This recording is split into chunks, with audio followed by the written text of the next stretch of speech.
Ustadz, apa benar seorang suami itu menanggung dosa-dosa istrinya? Bukankah setiap manusia itu akan mempertanggungjawabkan dirinya sendiri di akhirat kelak? Ini memang bagus nih pertanyaan Ustadz. Bengkak juga awak jadi laki-laki menanggung dosa bini, Pak. Wala taziru waziratun wizra ukhra. Orang tak memikul dosa orang lain. Dalam Islam tak ada dosa warisan kita memikul dosa kakek kita. Apa salah kita? Di mana letak keadilan Tuhan? Dia pikul masing-masing. Mikul dosa kita aja tak terpikul-pikul, mau mikul dosa orang pula. Wala taziru waziratu wizra ukhra.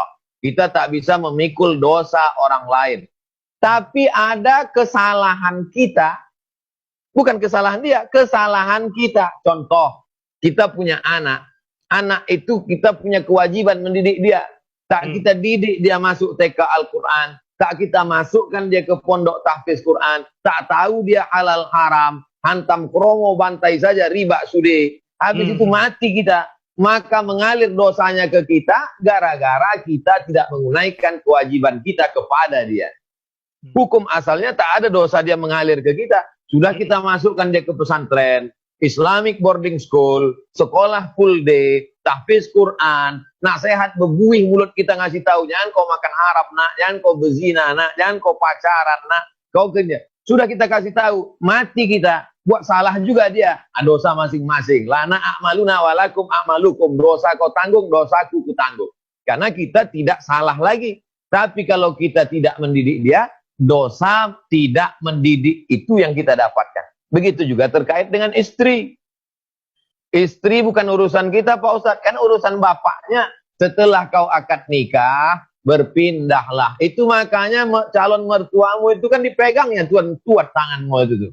Hai Fulan, ya Pak. Itu gue pikir Pak sembarangan aja tuh dia pegang. Itu dia tanya, hai Fulan, supaya kita sadar, nih mau berpindah nih, mau transfer ini.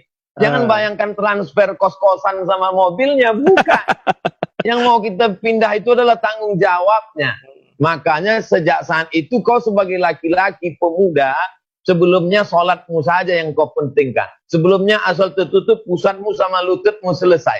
Tapi setelah ada satu gerbong di belakangmu, maka sejak itu kau punya tanggung jawab. Mana bunyi hadisnya? Kullukum ra'in, setiap kamu adalah pemimpin, wa kullukum mas'ulun ar-ra'iyatih. Kau akan ditanya tentang segala yang dilakukan oleh orang yang di bawah kuasamu. Tentang roknya kenapa pendek, kenapa tak menutup aurat, kenapa lipstiknya 2 inci, kenapa dia keluar rumah bercerita kadang beli kangkung 1 ikat bicaranya sampai 1,5 jam. Kenapa dia ikut arisan riba, kenapa begini, kenapa begini. Oleh sebab itu maka laki-laki ini mesti dia ikut kursus perkahwinan kata orang Malaysia supaya tahu apa kewajiban dia. Laki-laki itu dikasih harta warisan banyak bukan karena Islam diskriminatif pada perempuan, karena laki-laki memberi mahar, laki-laki menanggung biaya nikah, laki-laki bertanggung jawab 2 kali lipat. Ar-rijalu qawwamuna 'alan nisa. Itulah maka laki-laki diberikan warisan banyak supaya dia berwibawa, supaya dia dihormati, supaya dia disegani. Oleh sebab itu maka laki-laki 5 tanggung jawabnya. Mengasih makan, memberi pakaian, tempat tinggal, pendidikan, perhatian. Tapi jangan gara-gara ini laki-laki ini jadi takut. Ini banyak laki-laki sekarang takut jadi laki-laki, jadi bencong semua. Nauzubillah. Oleh sebab itu kita didik saja dia menjadi laki-laki yang bertanggung jawab. Demikian akhi. Baik Ustaz, jadi sekali lagi tidak ada tanggung jawab kita lagi kalau sudah kita nasihati, sudah kita sampaikan, sudah kita didik, kalau dia masih salah juga, dosa dia, gitu ya. Tapi kalau kita lepas tanggung jawab nampaknya. Enggak, kalau sudah kita didik, bukan mau lepas Ustaz. Pokoknya kita didik aja. Ditekankan bahwa kami sudah mendidik kalian, panjangkan jilbab, ikut pengajian, jelaskan begini, biar jangan nampak kali kalian. Jangan nampak kali, Mbak, nampak apanya itu sikit ya kan Ustaz. Baik Ustaz, lanjutan sedikit tentang ini Ustaz. Jadi ini ada kaitannya pertanyaan berikutnya. Ini pertanyaannya bunyinya begini, yang mulia Ustaz UAS yang diberkati Allah.